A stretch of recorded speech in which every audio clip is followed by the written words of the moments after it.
السلام علیکم ورحمۃ اللہ وبرکاتہ۔ بسم اللہ الرحمن الرحیم۔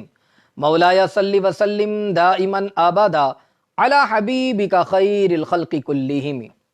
ناظرین محترم، اگر کوئی شخص یہ چاہتا ہو کہ وہ اللہ تبارک و تعالیٰ کا ڈر اس کے دل میں پیدا ہو، نیک خصلت کا مالک ہو جائے، نیک سیرت بن جائے، عادتیں اچھی ہو جائے، تو آئیے آج اسی کے لیے ایک وظیفہ عرض کیا جا رہا ہے۔ اگر کوئی بندہ اس وظیفے کو پڑھے گا، انشاءاللہ نیک سیرت بھی بنے گا، خوف خدا بھی پیدا ہوگا، اچھی عادتوں کا مالک بھی ہو جائے گا۔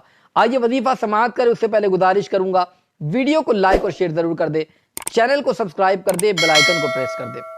تو ناظرین محترم، اگر کوئی شخص تقوی و پرہیزگاری اور ساتھ ہی ساتھ نیک سیرت، نیک عادت و اطوار والا اگر بننا چاہتا ہے تو نمازوں کی پابندی کرے، اور ساتھ ہی ساتھ میں فجر کی نماز اور عشاء کی نماز کے بعد ان دونوں وقتوں میں اللہ تبارک و تعالیٰ کا یہ نام مبارک یا مجیدو، پھر سے سماعت کر لیں، یا مجیدو، اسکرین پر بھی آپ دیکھ لیں، اللہ رب العزت کا نام مبارک یا مجیدو 100 مرتبہ پڑھیں، اول اخیر 3 مرتبہ درود مبارکہ کے ساتھ۔ انشاءاللہ جو اس طریقے سے پڑھتا رہے گا، نیک سیرت بھی ہوگا، اچھی عادتوں کا مالک بھی ہوگا، اللہ کا خوف بھی اس کے دل میں پیدا ہو جائے گا۔